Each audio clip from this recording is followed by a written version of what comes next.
Beautiful. Okay, we're recording. All right, All right, let's do let's it. Hello. let's talk. Let's say hello, everybody. uh, Welcome to our discussion on Shadows of Hyperion, the fourth book in the there we go in the Hybrid Helix saga by our friend here, JCM Berne, or Joe Byrne, as we like to call him. I am joined today by the author himself, and as well by the author of the Idan trilogy and plus one, uh, Philip Chase, as and of course the booktuber Philip Chase and Professor Doctor Fantasy Philip Chase. Um, so we have a lot of titles here, and we like them all. So Shadows of Hyperion being the book four, we're probably not going to spend too long on a non-spoiler section because it's the fourth book, and we have a lot to get into with this book. But any high level thoughts about the fourth book that you might have, Philip, before we get into spoilers here? Sure, yeah.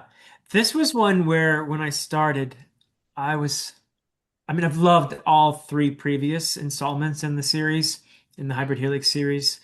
And I started this one feeling excited because I've loved the first three and everything. And I was a little worried the first time I was ever a little worried. Am I gonna like this? I don't know. I'm not feeling this yet. And then it just started growing on me and growing on me. And by the end, because there's a lot going on in the early parts of this book. And I was like, how is he going to bring all this together into a coherent narrative? And I should have known better because Joe's done it before. But by the time you get to the end, it all weaves together beautifully. And I actually think it might even be my favorite in the series so far. I mean, it's hard to tell.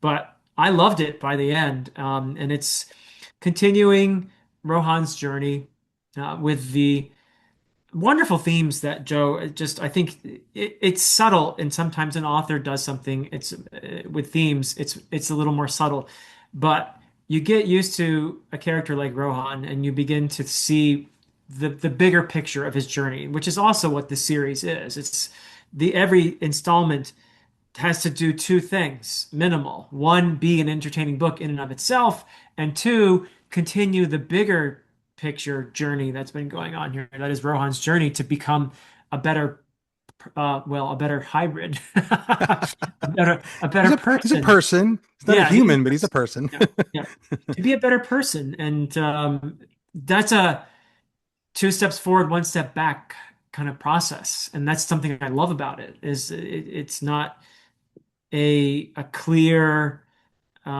linear journey. There's a lot of complexity to this journey of Rohan's, and the relationships that he forms in the process I find to be really beautiful. And this book expanded on some of the relationships that I've enjoyed, some of the friendships, but also took us back to something from Rohan's past, which we're going to talk about when we do the spoilers. But to have that piece of Rohan's life be part of this story, I found to be very meaningful as well. And by the end of all this, so to really understand the character that I've become to love, this piece of his past of who he is a gave me new insights into where he's coming from, and I really enjoyed that a lot. So big thumbs up for me. I thought it was a great installment in the series.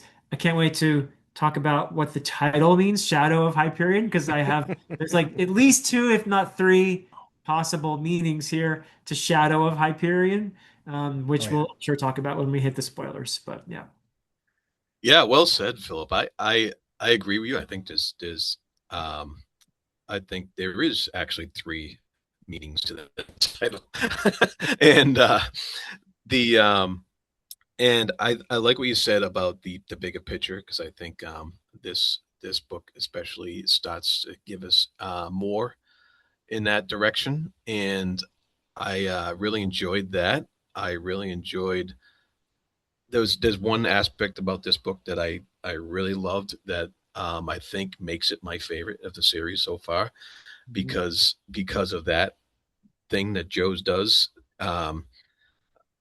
that we'll get into when we get into spoilers, but I that really resonated with me in this particular installment, and I thought book three was going to be my favorite because I really loved what you did in book three, but this one I thought did something special. And you mentioned, Philip, you mentioned the growing as a person, and that has a lot of relevance and meaning in this book. Yeah. And Not only to so, Rohan. Yeah. yeah, yeah, and so I really, I think you hit the nail on the head with that statement right there.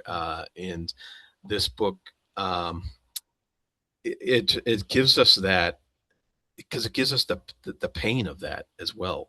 Mm. And so I think that's important. I think that's important for characters to deal with, and I think that's important for a good obstacle for them to overcome on their way to becoming better people. And sometimes it's even two steps back and one step forward in some cases.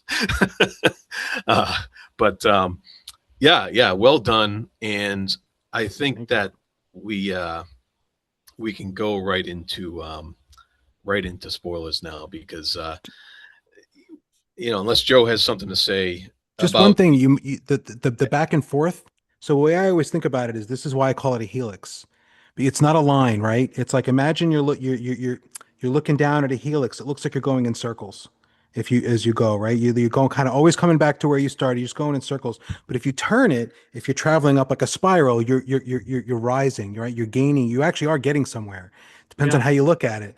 And so in the thematic development, I always try to not exactly, it's not exactly full circle every 2.5 books or whatever, but it's the idea that you don't get from where you are to where you're going to be in a line. Most people don't, right? Philippa, you're a tennis player, right? I'm sure Yeah. you have not just gotten better at tennis a little bit every week since you started playing tennis.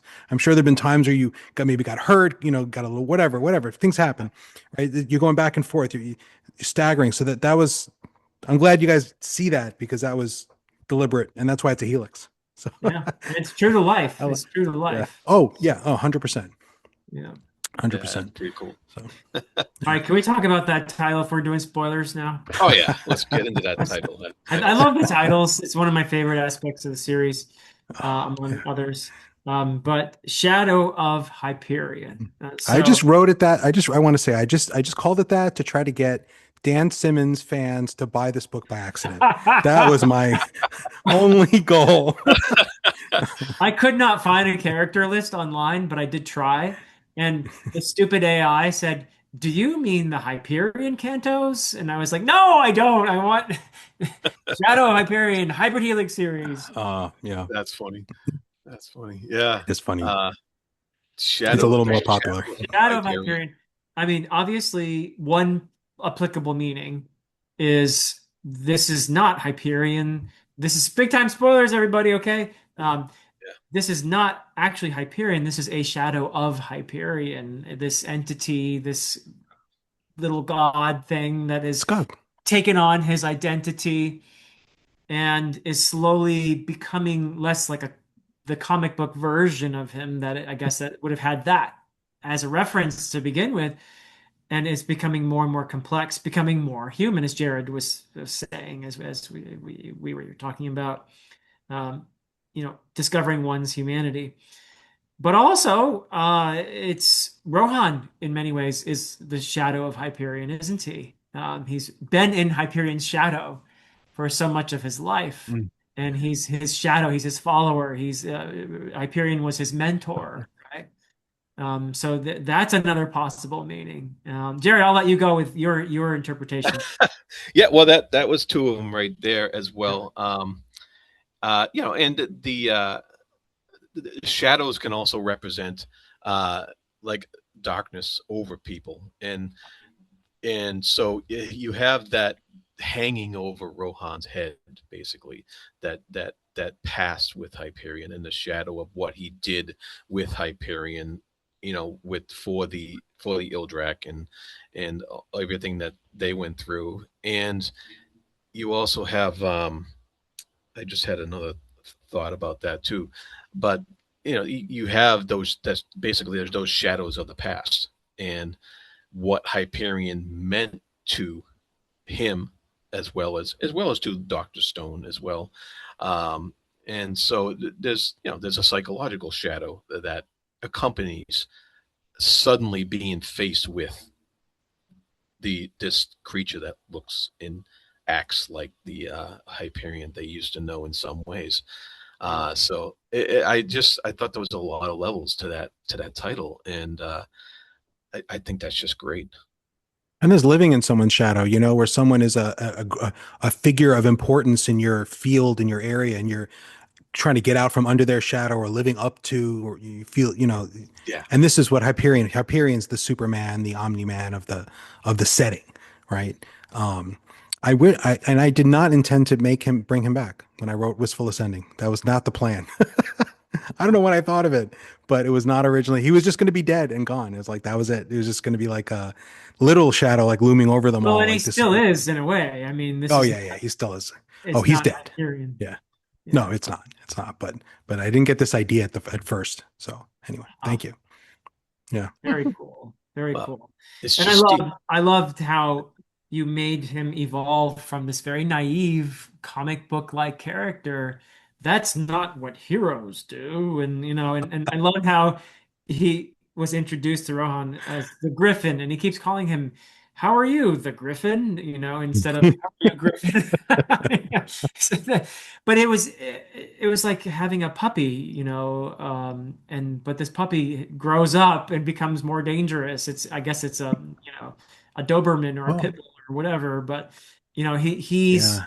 he gets teeth, and he's dangerous. But his being so naive was endearing in the beginning. And of course, he's being attacked, and he's threatened by all kinds of forces that are afraid of the return of Hyperion, or whatever this might be.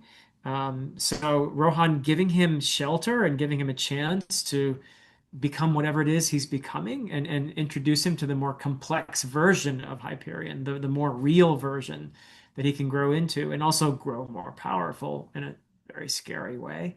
Um, that all was really well done, to take him Yep. from Hyperion, from this naive puppy-like comic book character, to a more complex human who has all these um, contradictions and longings, and in every respect whatsoever. I mean, he's when they're in Las Vegas, he's embarrassed by the idea of sex, and real Hyperion, as we all know, was quite a lover boy.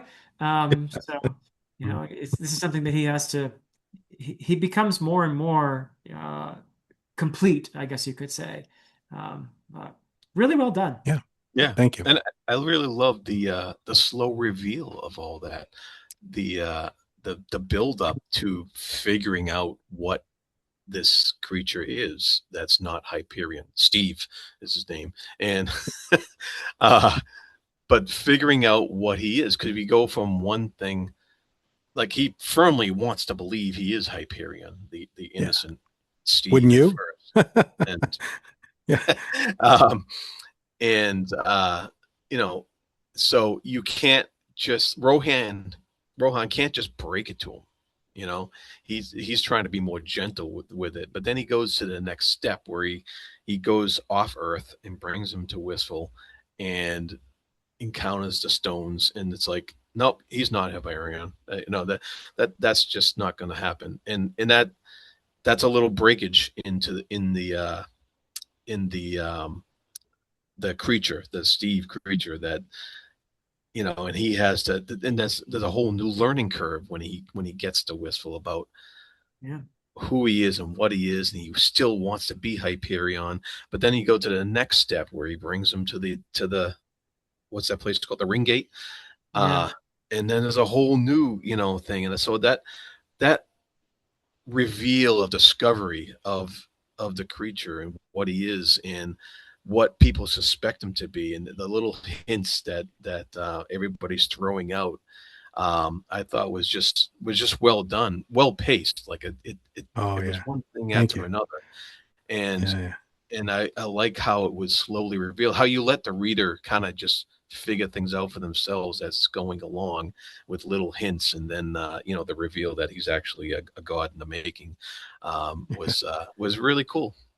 And Thank there's you. still some mystery because we don't know who created this god in the first place to become Hyperion. I assume that's a read and find out thing in the series, but that's an unknown. Like who wanted not to resurrect Hyperion, but to make a god in the image of Hyperion.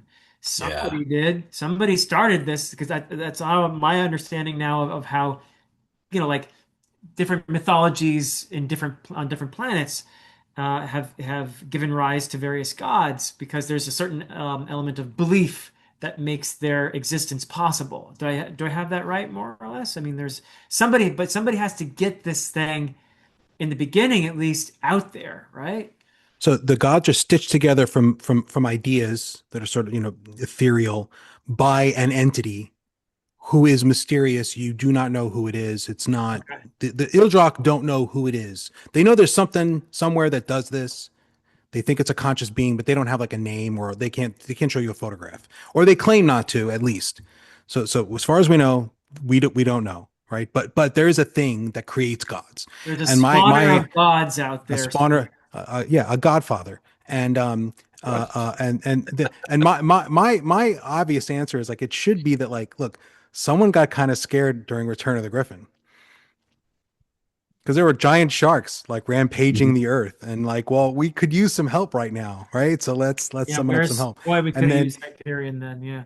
yeah, yeah, and then this was a throwaway joke on my part that I love so much, I've got to say it, which is that the implication that the Ildrach had encouraged the Hebraic religions, which are as their foundation, right? You shall not have a form to your God, to prevent this sort of thing from happening. Right, I right. had that was not intent. Like, I just thought of that in the moment. I'm like, oh, I got to stick this in there. It doesn't really have any relevance to anything, but made me laugh. Yeah, I love that too. that Okay, was thank you, thank that you. was I had so hilarious. I much fun thought. with that. And then Um, writing Steve is he starts off, he is stitched together from cartoon character thoughts, but he meets the Stones and they knew the real one. So now he can sort of subsume into himself, uh, understanding what he really was like. And then Rekka and the hybrids had seen a version of him at war, which the Stones hadn't really. So then he gets that version sucked in, and it all transforms him, and he's transforming himself because he's learning and growing and having experiences like having an empire try to finding out that they killed him, right? Like that's I always thought that would be kind of a, how do you deal with that, right? There's this empire and it's super powerful. And by the way, they killed the real you. And they're trying to kill the you now also. So, he's not gonna be happy about that. Anyway. There are so many real well done levels of grief that the characters are dealing Ooh. with here.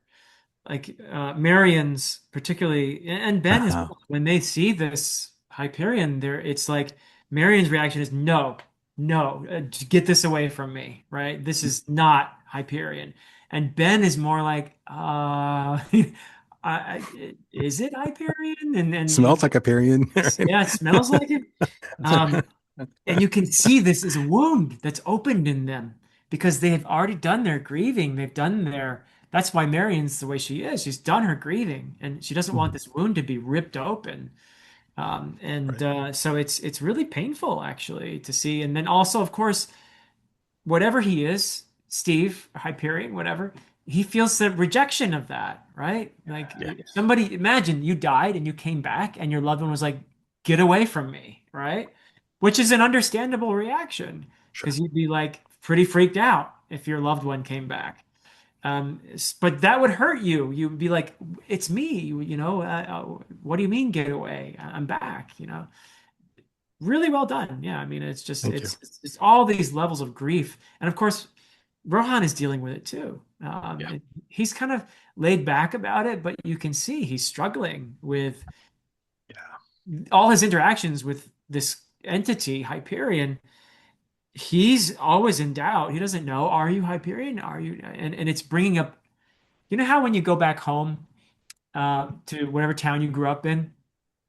And if you hang around with people that you knew back then, you kind of become your old self a little bit, right?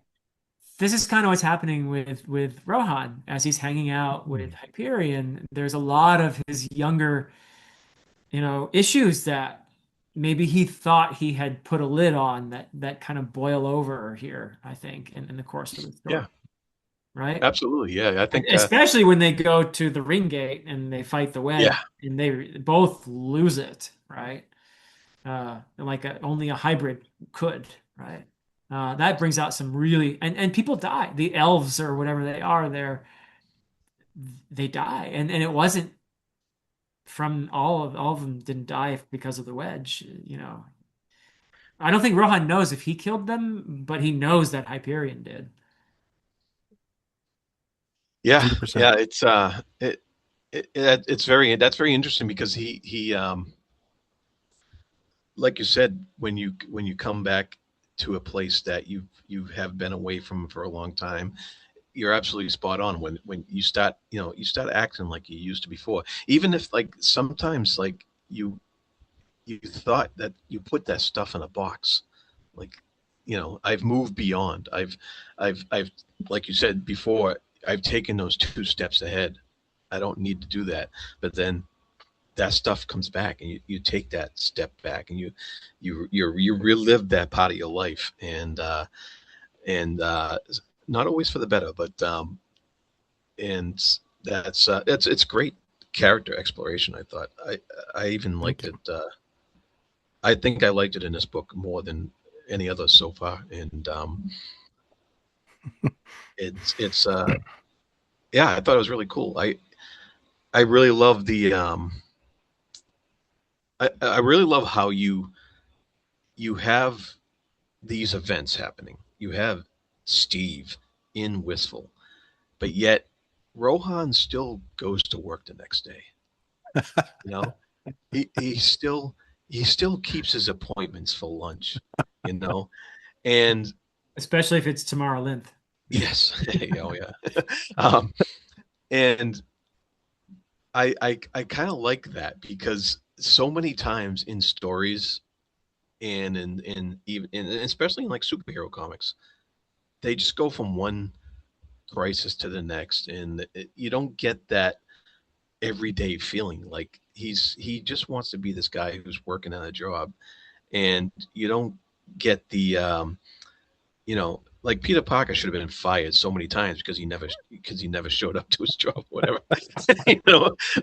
So I really like that glimpse into him.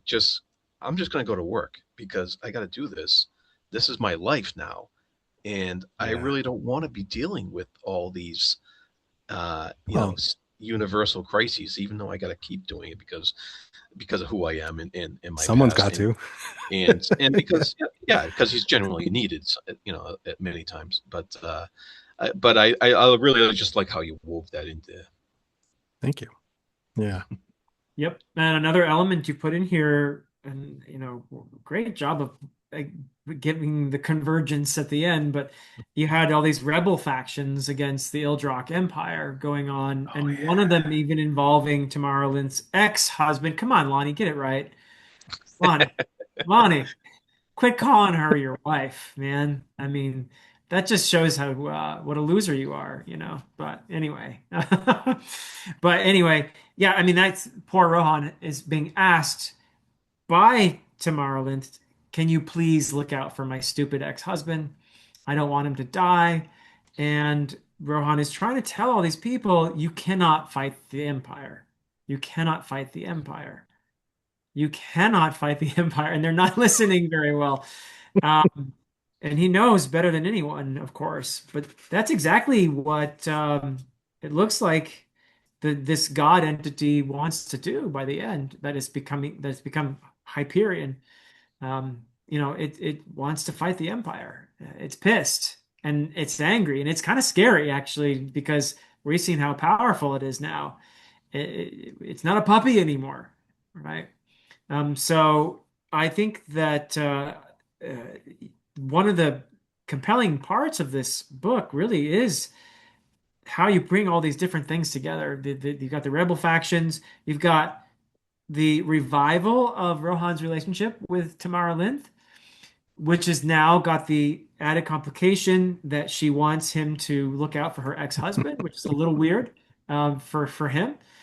And she even kind of manipulates him a little bit there. And we're left with, I don't know if this is going to work because he kind of manipulated me here, and I'm not sure how I feel right now about that because she left out some important details, and she was the one at the end who created the distraction with the shuttle that had the baby Maybe Dreadnought. The baby dreadnought. dreadnought. Yeah, the baby dreadnought aboard. Farrakhan. So, and of course, he figured it out. And so that was a difficult thing. But yeah, all this stuff woven in here and giving us layers and layers of poor Rohan, who's just trying to be Yeah. a better guy. And a peaceful guy, right? He just wants to drink Right. coffee and get a date and do his very job and listen to music on his headphones and And we see him like, really go full hybrid mode in this one. Like, you know, you can see, he's referred to in the past where he has actually wiped out entire populations, yeah, yeah, but that's just talk. And here you actually see an atrocity committed by himself um, and of course, Hyperion. But it's pretty, actually, that was eerie, to have them wake up in all this gore. And, Yeah. and you left it ambiguous as to whether or not Rohan actually did kill some of the elves. We know Hyperion did, and we know that this creates a lot of guilt in Hyperion. But Rohan doesn't know. He may have, and he's done stuff like this in the past, right? So, oh, uh, he's got blood on his hands, right? Like oh, he's people, bathed in it. people, Yeah. he's committed little genocides, right? Like, and sometimes so many people refer to the series as kind of cozy, and I'm always like, yeah, there's a little genocide in there for a cozy, right? Like, it's not that they do eat and drink a lot, but I'm not sure it qualifies Well, as cozy. yeah, I had a question about that, Joe, because these are horrific events that happen to these people who were they were soldiers, they were warriors, they were in a perilous situation to begin with, on this ring gate to keep the what are they called again, The wedge. The the wedge, wedge. to keep the wedge from invading this plane, which we'll get to the ring gate fascination with the different levels, um but I was, how do you balance that level of horror, really, and atrocity, and without getting morose? Because I could see a lot of writers falling into the trap of describing the horror and describe. You don't do that. You keep it ambiguous. You keep a step back, and you move on to the next section, next scene, so that the the novel doesn't get tied down in too much morosity and too much um what's the word I'm looking for, like depression, basically. So I was wondering how you go about balancing that without getting trapped into too much darkness. Rewrites. Right. Yeah, Yeah. yeah, right.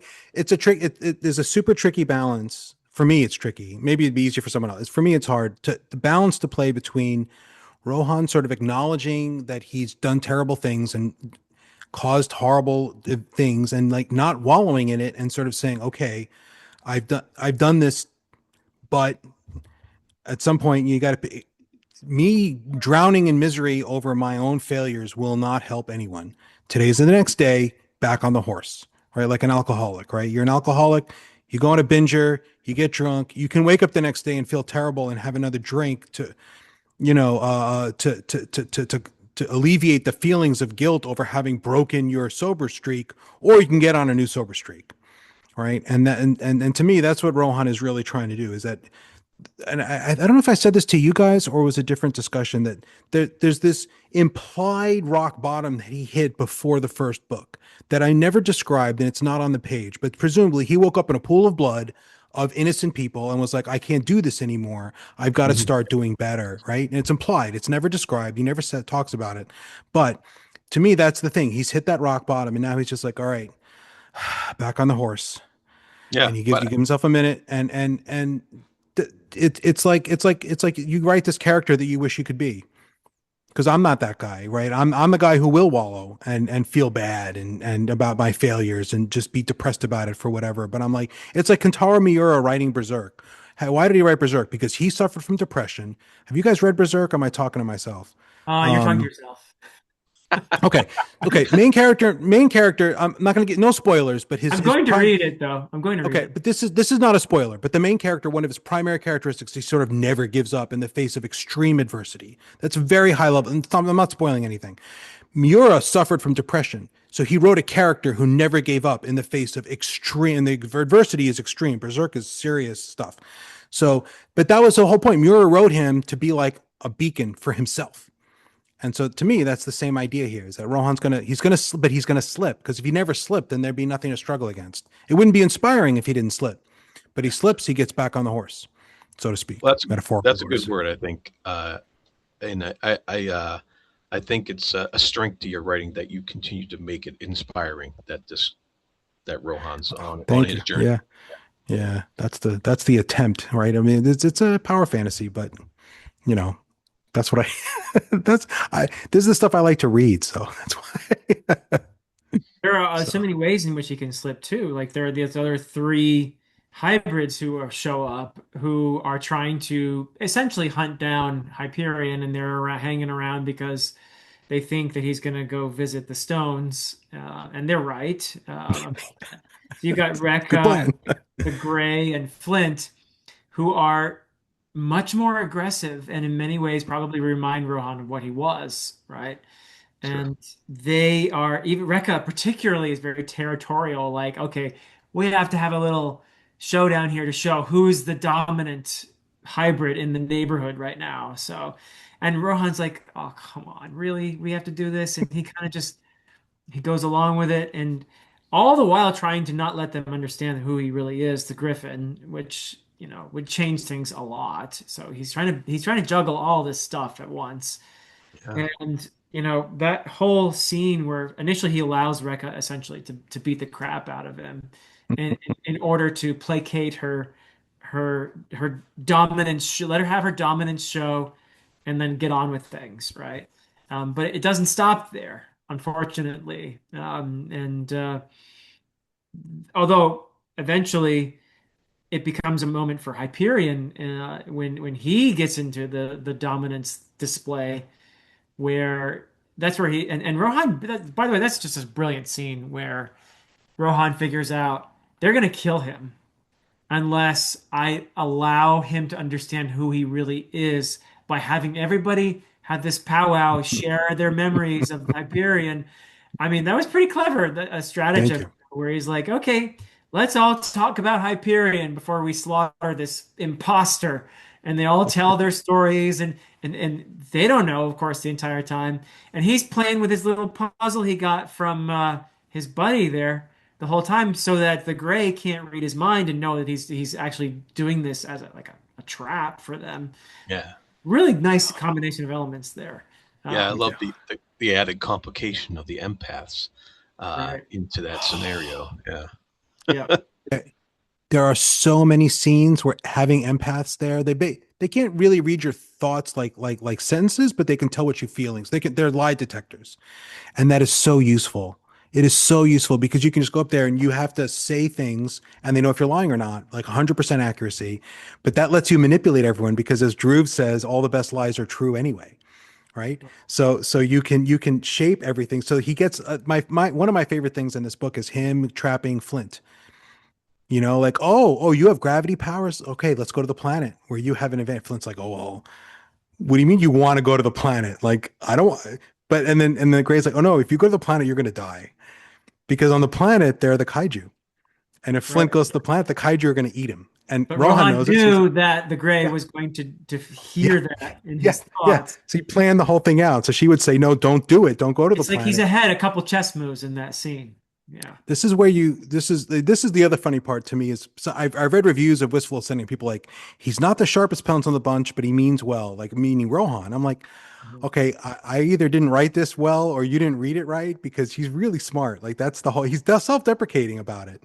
But my That's whole why he's idea is this different guy's as a hybrid. That's one of really smart. his Yeah, distinctions, right? he's the smartest guy in the room. He's not the strong, but then that leads to everything else. But he doesn't want to, talk about it. He doesn't want to Yeah. flaunt it. But that was always the intent. Was I mean, the original tagline for the series was Rohan does clever things to get out of tough situations. Like that was the original thought for writing the whole series. Um, anyway, yeah, thank you. Sorry, I'm ranting about my own stuff. That's great. It's great. It's a great scene where Yeah. he I tricks love them that. into telling their stories in order to give Oh, yeah, yeah, Hyperion yeah. his full power. And poor Rekka. I mean, it's a really weird relationship there. Rekka is his former Yeah. lover, Right. I Yeah. Oh, guess, yeah. right? But also, yeah, it's so like weirdly intertwined with her whole idea of dominance, and she worships him because he's powerful, right? Yep. That's Yeah. part of why she's obsessed with him, because she's obsessed with power. Uh, And the, there's a the, romance that happened there because Hyperion yeah. basically screwed everybody he could get his hands on, but Yeah, yes, yes. but but also, she's essentially, um, yeah, maybe there is she loves him, I guess, but also she worships him in a sense because of his power, right? I don't know. Did I read that wrong? Yeah, no, no. Um, I don't know if I would or wouldn't use the word worship, maybe, but she certainly loves him, and it's her cultural thing, right? Right. Her culture is a warrior culture. Plus, she's a hybrid from this crazy warrior culture that worships like strength and or like lawful. They're very lawful evil. If you remember D&D, right? Like Right. order and strength matters. Might makes right. That kind of We go which is by the old rules, right? yeah. Yeah. But that's the hybrid thing because there's always the implication, and it's been stated before that like the hybrids were trained to adhere to this sort of warrior code as a method of control. It's like the whole Japanese like the myth of Bushido, right? You want soldiers who think that the most honorable thing is to like lay your life down for your lord if you're a lord, right? That's great, right? That's super. People buy into that. That's fantastic. So it's that taken to an extreme. Um, and Rekka buys into it fully and wholeheartedly, right? She has no doubts. And she loved the real Hyperion, so she's got to hate this guy until this guy beats the crap out of her. Then it's like, oh, little twinkle. Oh, clearly you're not a wuss, so let's run off together. Right. Yeah, we'll see more of There them. was, speaking of the power of the hybrids, there were a couple of times in the book where you hinted that his power flared up, annoyed, offended by the challenge, as if the power itself almost has kind of a life of its own. And I'm kind of wondering if am I reading into that, or is that going to be something, you know? That sounds Uh, like a read and find out thing to me. Yeah. yeah. Yeah. I don't know how much I want to give away. It's not like a personality. It's not like it's not going to ever talk to them, but Right. it has emotional characteristics. And you'll Yeah. find out why in a very long time. Okay. And Like I'm I just, know why. I know the story. I know the whole origin of it. I know where the power yeah, came from. Like I have all this planned out, but it might be like book like 16. I don't have it yeah. planned out carefully enough to know when the reveal comes. I'm only working on book 10. So All right. But I'm keeping an eye on that because I'm starting yeah, to yeah, notice stuff like that and like little tiny hints about what may be coming in the future, and yeah. which I love. I love that in books, and I Oh, thank you. love I love Me seeing too. that kind of things. I love that. That's why I love long series. So I'm writing a long series, right? You can put in these little hints. They can come back 3 books later, which is you can't do that in a standalone because there's no 3 books later. So little Yeah, drips and drams. Yeah. absolutely. Yeah. Yeah. I'm glad the stories worked for you guys because I wasn't sure it would. Because the final fight is not much of a fight. Like, I Well, mean, it's short, it's easy, right? It's not a lot of tension in the fight. Once Hyperion sort of wakes up to himself, it's like it's basically over. but there's a It's lot of the strategy in it, nevertheless. yes. Yeah. Yeah, there was strategy in getting him there, but it wasn't action. It was them sitting around a campfire talking. And I was nervous about how that would go over, but if some people liked it, so that's good. No, I enjoyed that. Yeah, I enjoyed that a Good. lot. Good. Good. Yeah. Yeah. You're gonna figure out how to do that. I don't know what to call it, but it's a kind of he's been given this assignment by what's the hero's name on Earth? Spiral. Spiral, right. Yeah, Spiral. that's right. Yeah. Given and that's very Helix-y too. The assignment he's been given, right? He's got a so that's a I'm sure something that's going to come back. But I feel like once he's able to unlock that, he's going to possibly because Jared was mentioning how this power may be an entity in and of itself. It seems like the only way that hybrids have to access this power so far is through rage, is through anger. That's what awakens the power. But if he could use what Spiral is trying to teach him to Yeah. access his power, could he use his power without getting enraged, which would be pretty ideal, right? He wouldn't be committing any genocides, if he's Not by not out of accident. control when he's accessing his power. And the more power you access, the more enraged you are. The more enraged you have to be to access more power, right? So I thought that was a cool thing you introduced there with Thank you. Spiral, and I wouldn't mind. Of course, he's on Earth, and he's an Earth hero. So I don't know how much more Spiral we're gonna get, but it would be kind of cool to have more, a little bit more of A Spiral. little bit. A little bit. Bit. Spiral was the Little first bit. character I wrote in the series. In the universe before Rohan existed, I do not know if he will ever spend a lot of time on the page, but he'll show up here and there. I think he's in this book. Yeah, he's in this book. He's in this book for briefly, right? And then Oh, Poseidon. he's in this Yeah. book. Oh yeah, yeah, Yeah, definitely. he's in this book, He but gave he, it he doesn't do a lot in this book. He's more in this He book gave me than the Soul the Gem. previous book, I think. He was in Return of the Griffin a little bit. Yeah, he's Yeah. not gonna. He's an Earth guy. He works for List. He's List's, Yeah. Yeah. it's like the Doctor Who and the Companions, right? That's how I always see Spiral and List. Um, We do learn a but little he's bit not on about page. these Earth heroes. We get a little more context for them. We have one of my favorite humorous moments was with um, our sea god friend when Poseidon. Poseidon when he's completely drunk and enraged and because he can't deal with Hyperion. Everybody was Hyperion's lover, well, right? I mean, the guy got Everyone. around. He got around.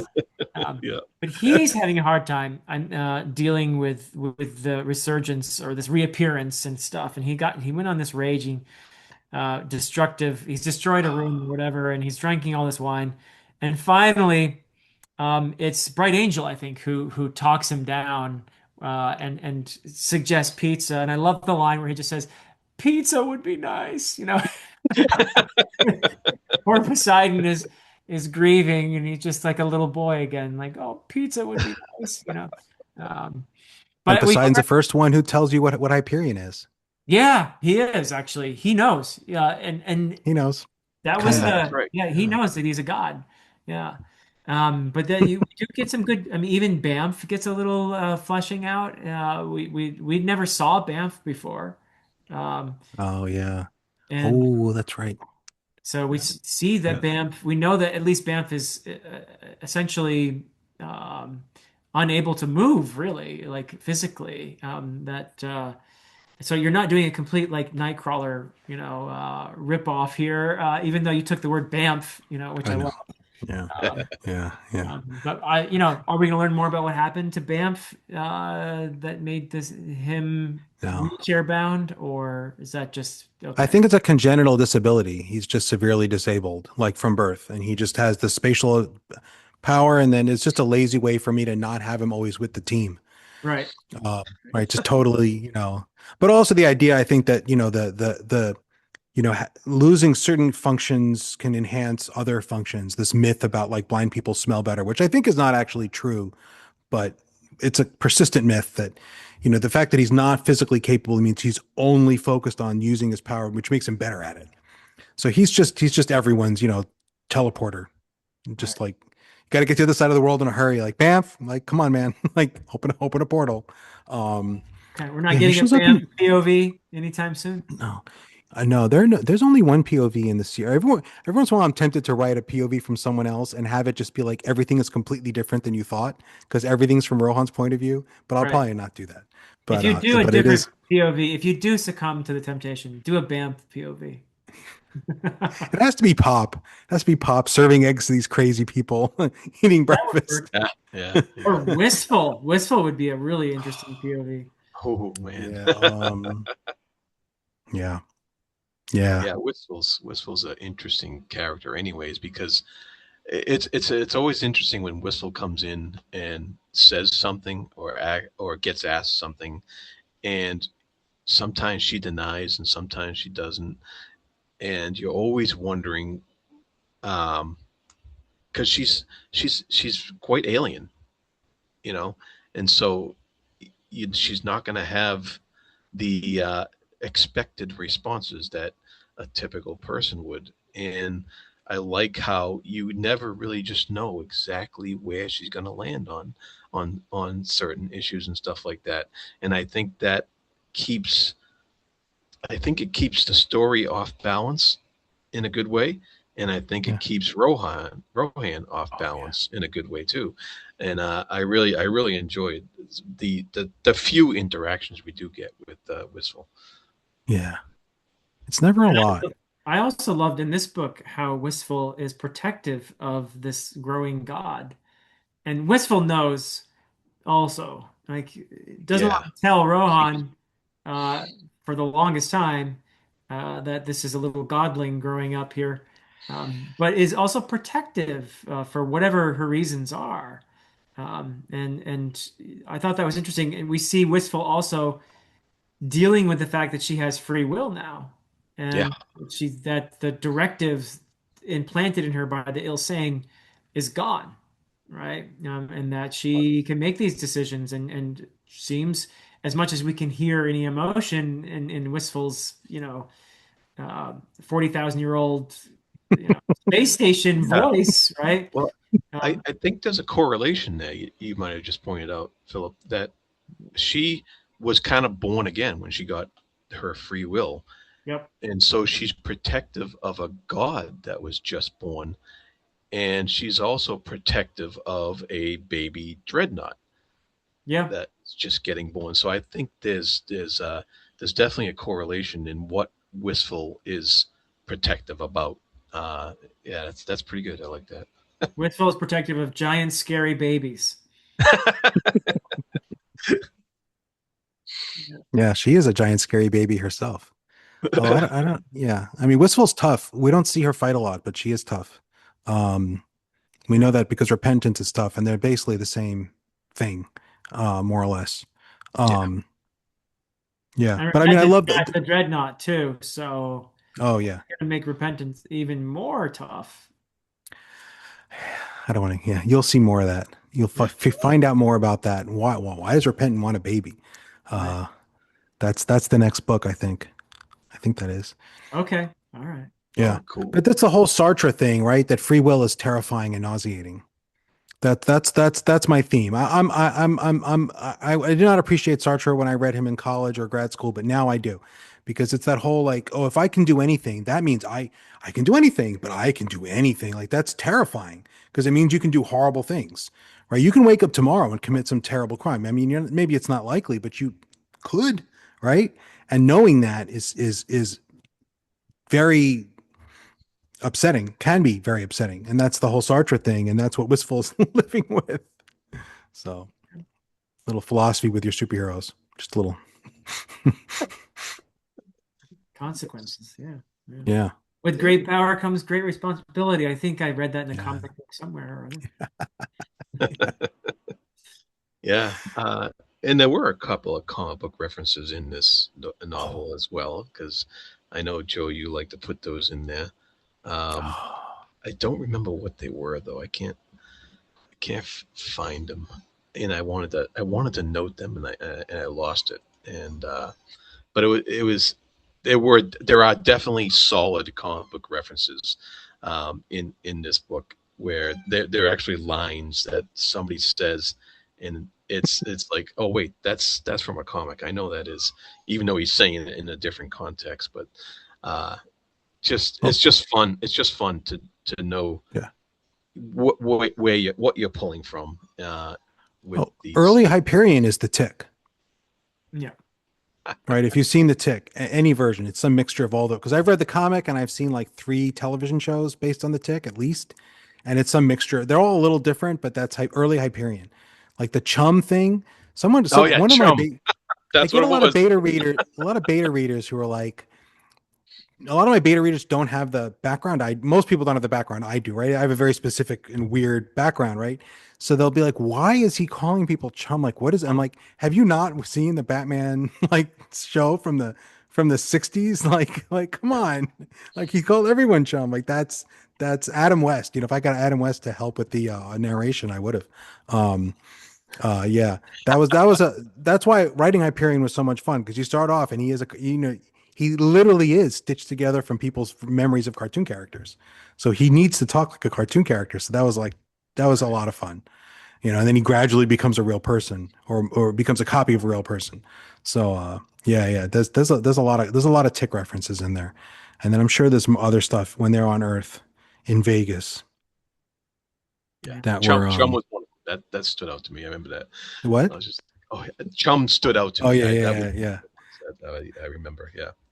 yeah, But yeah. you can see Some him so trying so hard to find his way into that identity, in even saying in saying the words, "That's what heroes do." You hear that uncertainty, right? Because he's trying to yeah. figure out, is that what heroes do? Am I doing? Is this what I'm supposed to do? Right? The poor guy. Yeah. I mean, the villains. Well, I mean, I'm continuing my track record of making the villains sympathetic, right? I mean, however bad Hyperion turns out, you have to. He's gotten kind of a raw deal, you know. Like Lonnie's annoying as heck, but he's also gotten a raw deal, right? He lost his marriage and like his life with his child because of no fault of his, right? In Wistful Ascending, right? We didn't meet him, but that was the background. Right. And then he's being supplanted by a literal superhero in the life of the woman he loves. That would kind of suck. That Yeah. sucks, right? Like, how do you live up to that? You know, and he's trying to find a way around and find some identity, and he's not doing a great job of it. But He's kind of a clever idiot, though, you know. oh, he's brilliant and a Yeah. complete idiot. Yeah, exactly. I Right. love that character. Planting It's cameras everywhere and getting involved in situations where he's way over his head. oh Uh, yeah, yeah. oh yeah, oh yeah. He'll be Yeah. back. You Yeah. see a lot No, more Lonnie. that was fun. Fun to wonder about what he like you said, way over his head. So what's that going to mean for all the people around him and stuff like that? That was a fun part of the story as well.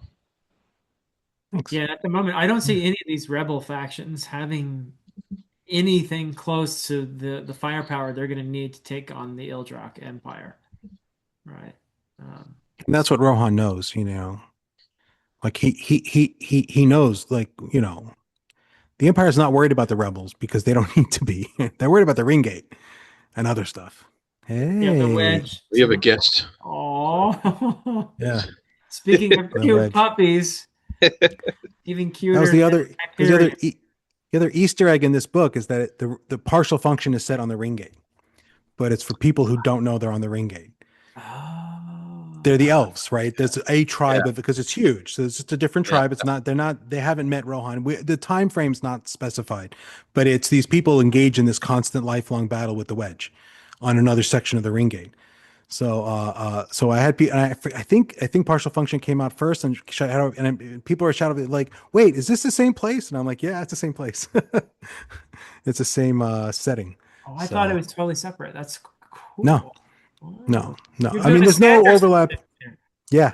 There's no overlap in plot, right? Like the characters don't meet. Like, and I'm pretty confident that I've decided that the events in partial function are way in the past.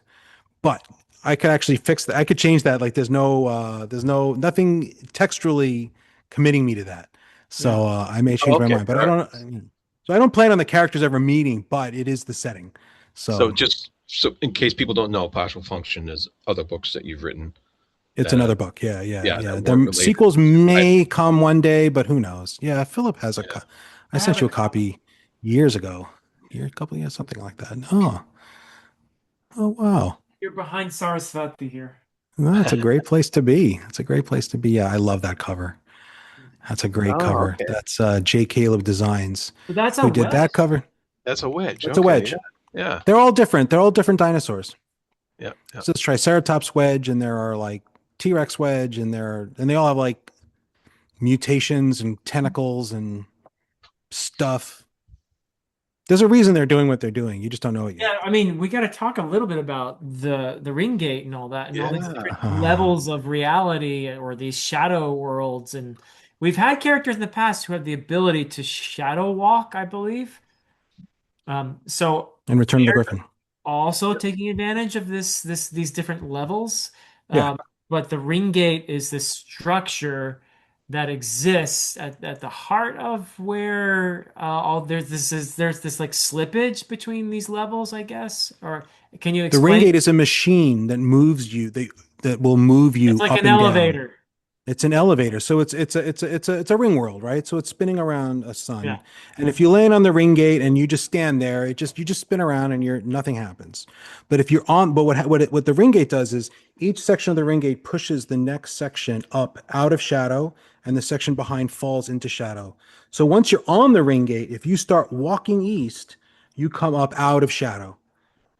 And if you walk west, you go into shadow. You dip into so if you walk 1,000 These are miles different west like from alternate realities, these different it, levels. it's a lot like yeah. It's I stole this from there's this science fiction series. It's a little bit like Amber. It's also a little bit like the science fiction series written by this Russian guy, Night Watch. It Uh-huh. was like a series of like there was like Night Watch and then Day Watch and like Twilight Watch. It was a series of like 4 or 6 books. I forget. Similar idea that if you travel into shadow, you're sort of leaving the real world behind, but you still have the imprints of like so if there's been a boulder sitting there, you'll see a boulder, and as you go further and further, the boulder will sort of fade. Food you grow down there, it doesn't quite satisfy when you Yeah. eat it, but it's still there. It's a shadow of the real world, sort of the leakage. And like a sheet of paper, reality itself shines on the sheet of paper, but it leaves dregs and drippings down into the lower levels. And that's where the wedge are coming from. So, of course, when they get here, they want to eat real stuff. And we don't know who built Us. this ring gate. We don't know who built it. No. But once you're on it, you can go into shadow by just walking. I mean, it's very large. You have to walk very far to get very far. But then the wedge are constantly coming up. They're always traveling from shadow, from deep into shadow, walking east. Why are they going? Why are they coming up into our reality? What do they want? We don't know exactly. But the presumption is they're hungry. But I have an answer. wasn't that the what the vampire had access to Yeah. in the last But the Yes. vampire could just go into shadow a little bit and come a back. little bit? Yeah, right. Okay. Right. And we saw he could do that. And there was a character in Return of the Griffin who attacked Rohan in jail who could do the same Right. thing. So Right. if you go into Right. shadow a little bit, you might see a world that looks like this, but all the movable objects are sort of fuzzy and like not really there. So you can walk through doors, but the Yeah. walls are still there and the floors are still there. And then if you go further into shadow, the floors will go away and you fall, right? But maybe the ground is still there. So that's the idea. And then yeah, and then if you and so people can travel a little bit into shadow and a little bit out. And then this plays an increasing role in the next, 20 books. It becomes more and more important. More and more of the ramifications are going to show up as there's more revelations about what the ring gate is. No one, I have not disclosed. I know who built it, but it's not in the books. Um, Not yet. Not yet. No, it will be. It will be. I have a plan. I have a rough plan. Um, but the ring gate was a super fun idea because I like this. I always liked I like this idea of this culture of these people who are just fighting this unending battle against a tide of monsters that are just marching onward. They can never stop them. They can never win. They're just slowing it down. And that's their entire civilization. Um, Roughly. I'm sure I stole it from somewhere, right? I can't remember, or many places. I'm sure it's in Malazan. I'm sure there's an equivalent thing like the wall in Malazan, the people on that ocean wall, who Yeah. fight on that wall against some The shore. oncoming Yeah. onslaught. Yeah. Sure. Um, Yeah. maybe from there, but you know, it's not just me. Um, so the Cool. ring gate is a magical device and the wedge are using it, and that's the problem. So Huh. yeah, And we don't know entirely really what the wedge want. yeah. We know when they come through, when enough of them, it's a problem, and that's the empire's part of the empire's justification for its existence is without the empire, like breeding hybrids and sending them to help out on the ring gate, the world, would be overrun by these Yeah. terrifying, hungry creatures. And they So can't just nuke the ring gate. the problem is you nuke the ring gate and you kill all the defenders, and you don't necessarily stop the wedge.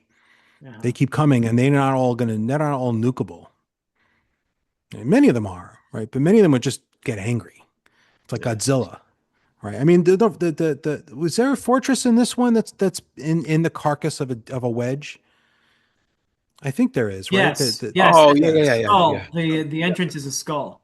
Yeah, so Skull, some of them are kaiju sized, and Right. presumably nuking them would not necessarily help. Oh. Again, just don't nuke them. You'll just make them mad, right? That's the thing you don't want to hear in the monster movie, storyline. Well, that didn't Um, work. Yeah. yeah, right. And then now what? So, yeah, All yeah. right, so we got The all these ring, things to look forward to. We got this yeah. these possible old one thing connection, and Oh, this yeah. ring world connection thing, and then there's kaiju's, and there's so we got Are all the sorts wedge of. related to the kaiju on the Toth planet near Wistful? There's a connection, but you're not going to find out what it is for a long time. Okay. I would But think they'd be related. There's a similarity there, I think. So, there's a lot. I mean, I'm postulating hundreds of millions of years of history. So I'm not, obviously I'm not sitting there with like, and then this king had this child, and right, you can't do 100 million years like that. Like that's crazy.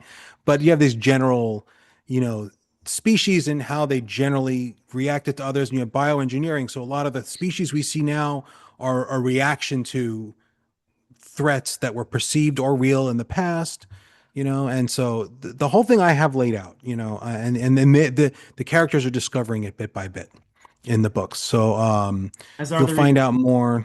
Yeah. Yeah, you got to keep reading. I mean, I'm still on the revealing stuff, not the closing things off, and I just finished book 9. So um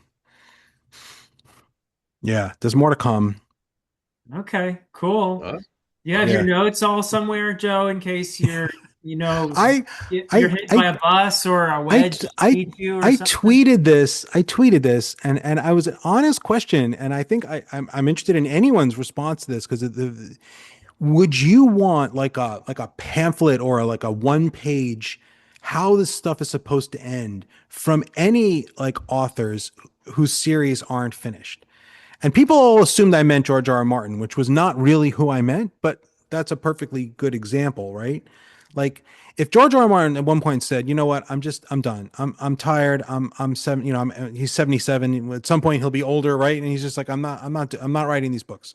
Would you want him to like release like a blog post, like this is how it's supposed to end? Like this guy dies, this guy kills this person, these dragons go here, right? Whatever his answer is. Do you want that, or do you want him to just not? And I got a lot of interesting responses to the tweet. Okay, what are some of the responses you got? wow, More wow. people than I expected said they would not want to know, that it's the journey, not the destination, that if they couldn't get all the context, all the character development, all the small steps, they don't want the big steps. And I was surprised. I thought more people would, because I would want the paragraph. You want the summary.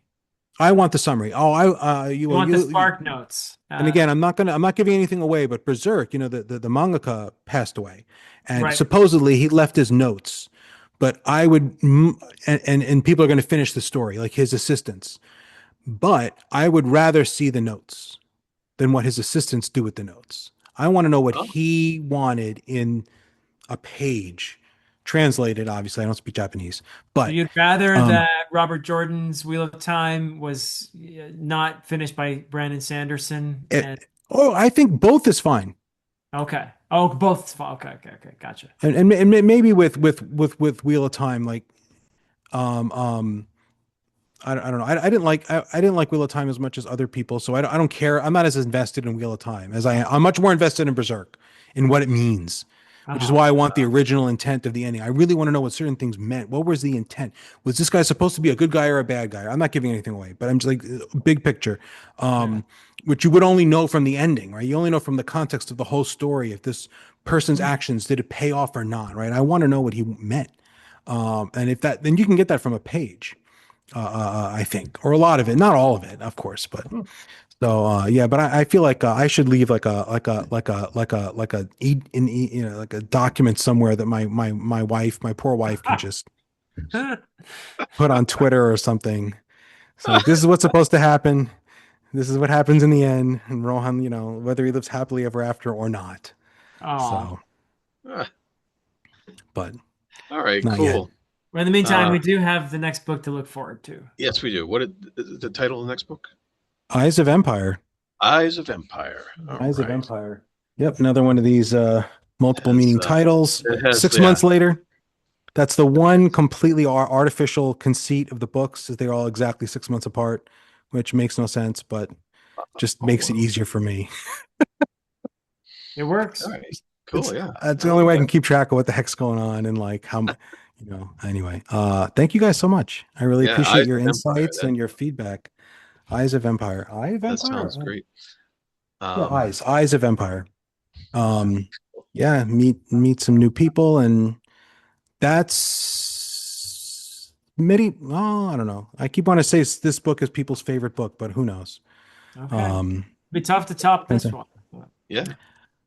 Almost everyone who read both liked Eyes of Empire more. Oh, okay. Oh, okay. So I'll say that. Yeah. And that's something to look forward to. All right.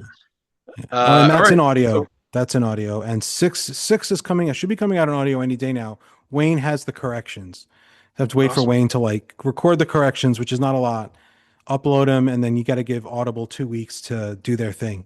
And then he is recording Shield of the Mothership. Wayne's got to keep up with my reading schedule. So come on, Wayne. I'll push him. I'll tell him that. Yeah. He's doing a great job, by the way. I'm really enjoying the audiobook. So shout out to Wayne, the audiobook Thank narrator. you. Yeah. He's fantastic. Yeah. He's fantastic. He does a great job. Lot of interesting emails. He's like, how do you pronounce this guy? I'm like, I have no idea. That's funny. So he's great. Well, thank you guys so much, and thank you for hosting and everything. So yeah. Thank you for coming on, and thank you, Philip, for joining me here. This is wonderful. I can't wait for the next book. For anybody listening out there who has caught up to this point, read along with us. I'm sure we'll be getting to book 5 sometime by the end of the year, probably. But Joe, this was a bunch of fun, and keep writing fun books. It's a blast. I'm trying. And, all right. I am trying. Thank you so much. That's all we got for today. So thank you for joining us, and we'll talk to you next time. All right. And I